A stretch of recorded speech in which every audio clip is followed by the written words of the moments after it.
시간에는 중학교 2학년 과학 2-2-1 전류가 만드는 자기장에 대해서 공부해 보도록 하겠습니다. 첫 번째, 자기장.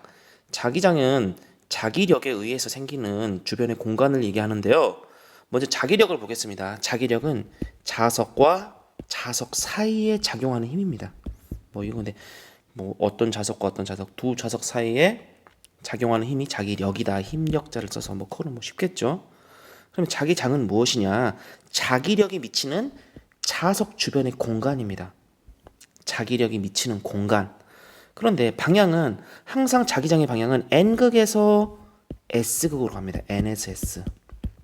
그래서 나침반의 N극이 가리키는 방향을 우리는 자기장의 이동 방향 이렇게 얘기할 수 있겠는데요. 예를 들어서 전류가 흐르는 도선 주위에도, 그러니까 자기장은 자석 사이에서만 생기는 것이 아니라 전류가 흐르는 도선 주위에도, 전선 주위에도 자기장이 생깁니다. 자, 여기서 보시면 N극이 가리키는 방향이죠. 이 N극이 가리키는 방향이 자기장의 방향이라겠습니다. N극이 가리키는 방향 한번 볼까요? 이렇게 가리키고 있죠? N극이 이렇게 가리키고 있죠. N극이. S극이 가리키는 방향은 아닙니다. N극이 가리키는 방향이 자기장의 방향이라고 생각하시면 됩니다. 그러면 자기장의 종류는 세 가지의 종류가 있습니다. 첫 번째로는 직선에서의 자기장의, 직선 도선에서의 자기장의 방향이 있는데요. 자, 보겠습니다.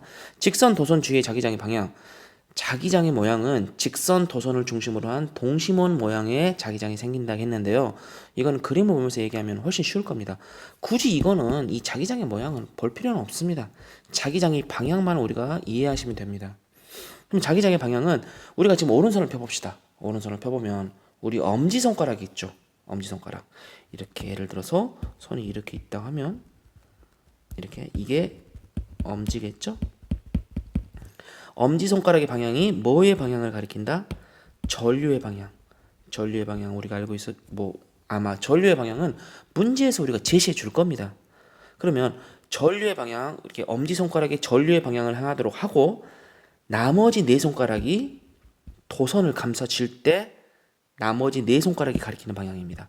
이 방향이 무슨 방향? 자기장의 방향. 이 방향은 전류의 방향. 한번 볼게요. 자, 이 그림 보겠습니다. 여기서 보시면 이런 식의 문제가 나올 거예요. 보시면 전류의 방향은 아래에서 위로 가고 있죠. 그러면 우리가 엄지손가락을 어떻게, 지금 한번 해볼까요? 같이. 저랑 하진 않지만 한번 보겠습니다. 엄지손가락을 어느 방향으로 해야 될까요? 여러분들 봤을 때 천장 방향으로 해야 되겠죠. 천정 방향으로. 그렇죠. 왜? 여기서 보니까 아래에서 위로 가고 있으니까 이 그림이. 그러면 손가락을 이렇게 감싸줘 보세요. 감싸주면 어떤 모양이 납니까? 이렇게 감싸지는 방향이 되겠죠. 그죠? 이거를 우리가 무슨 방향으로 얘기할 수 있을까요? 반시계 방향이라고도 얘기할 수 있겠네요. 지금 방향은 만약에 전류가 아래 방향이면 엄지손가락을 바닥 쪽으로 향하면 반대 방향으로 이렇게 가겠죠? 요렇게 감싸니까 이건 아마 저랑 수업을 하면서 직접 하면서 확인해 보시면 훨씬 더 쉬울 겁니다. 우선은 엄지손가락은 전류의 방향이고 나머지 감싸는 네 손가락의 방향이 뭐의 방향이다? 자기장의 방향이다. 그리고 자기장의 모양은 동심원의 모양 맞죠? 이렇게 원을 그리고 있으니까요. 그러면 자기장의 세기는 어쩔까요? 자기장이 세려면 아까쯤에 전선에서 자기장이 생성된다 했었죠. 그러니까 자기장이 세려면 강한 자석이어야 돼. 근데 여기서는 전선에서의 지금 자기장의 방향이니까 자기장이 세려면 뭐가 세야 되겠다. 도선에 흐르는 전류가 세야 되겠다. 그리고 직선 도선에 가까울수록 자기장이 더 세겠죠. 당연한 거죠. 자석에 가까울수록 자기장이 센 것처럼 전선에 가까울수록 자기장의 세기가 세겠죠. 가까울수록. 두 번째, 원형입니다. 원형 도선에서의 자기장의 모양은 직선 도선을 구부려 원형을 만들었을 때 생기는 자기장의 모양과 같다. 이것도 별로 크게 의미 없습니다. 방향만 봅시다. 방향은 아까쯤에 직선 도선의 주위의 자기장의 방향과 똑같습니다. 오른손의 엄지손가락은 전류의 방향이고 나머지 네 손가락은 자기장의 방향. 직선 노선과 똑같습니다. 한번 볼게요. 그림 보겠습니다. 이번에는 항상 전류의 방향은 알려줍니다. 물론 플러스에서 마이너스로 가는 거 플러스 마이너스로 알려줄 수도 있지만 이거는 저랑 이제 학교에서 문제를 풀면서 많이 이해하시게요. 전류의 방향 여기서는 이렇게 간다고 좀 돼 있네요. 엄지손가락 봅시다. 엄지손가락. 우리 같이 해볼까요? 엄지손가락이 가고 있죠. 그러면 나머지 네 손가락이 아래에서 위로 이렇게 이렇게 감싸고 있죠. 제가 좀 너무 이렇게 감싸고 있죠. 그러니까 이렇게 감싸고 있죠. 이것도 그러니까 전류의 방향은 엄지손가락 방향하고 지금 자기장은 아래에서 위쪽으로 이렇게 감싸듯이 딱 되고 있죠. 예? 자기장의 생애는 당연히 전류가 셀수록 이건 당연합니다. 그 다음에 도선의 반지름이 작을수록 이 도선의 반지름이 작으면 작을수록 도선의 반지름 예를 들어서 이러면 더 세겠죠. 이렇게 크면 더 약하겠죠. 도선의 반지름이 작을수록 셉니다. 마지막으로 코일 주위의 자기장입니다. 코일, 직선, 원형, 코일. 자기장의 모양은 막대 자석 주위에 생기는 자기장의 모양과 같다 했는데 뭐 크게 의미 없고요. 방향 보겠습니다. 이거는 직선과 원형하고 조금 다릅니다. 아까 처음에 직선과 원형은 엄지손가락의 방향이 전류의 방향이었죠. 네 손가락의 방향이 자기장의 방향이었는데 이번에는 반대입니다. 반대로.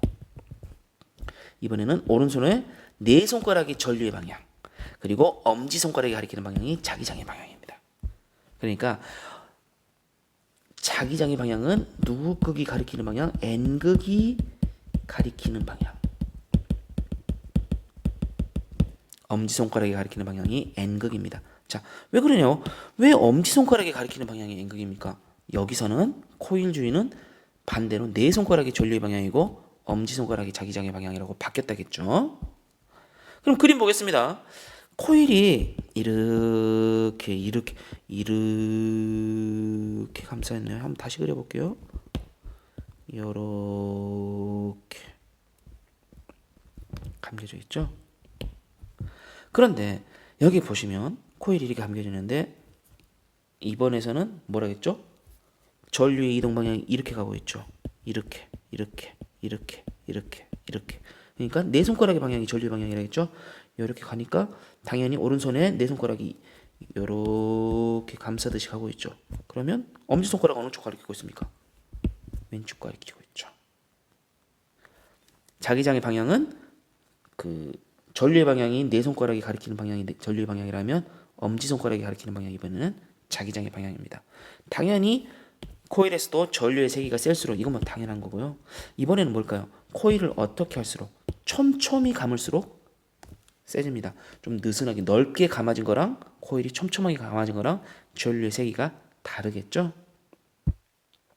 그러면 이런 자기장을 이용한 전선에 흐르는 자기장을 이용한 실생활 예가 뭐가 있을까?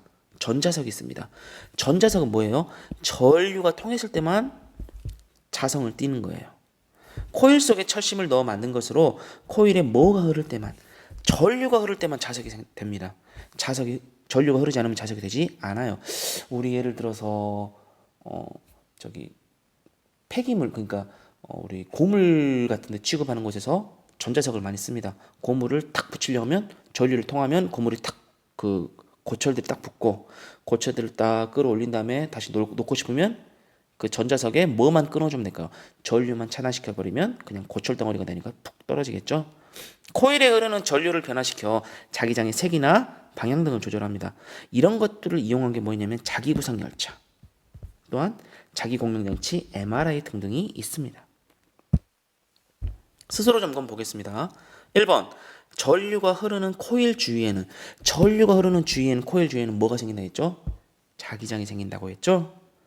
전류가 흐르는 코일 주위에서 자기장이 생기는 현상을 이용하면 전류가 흐를 때만 자석이 되는 무슨 자석? 전자석을 만들 수 있게 됩니다. 오늘 수업은 여기까지 하겠습니다. 학생 여러분 수고하셨습니다.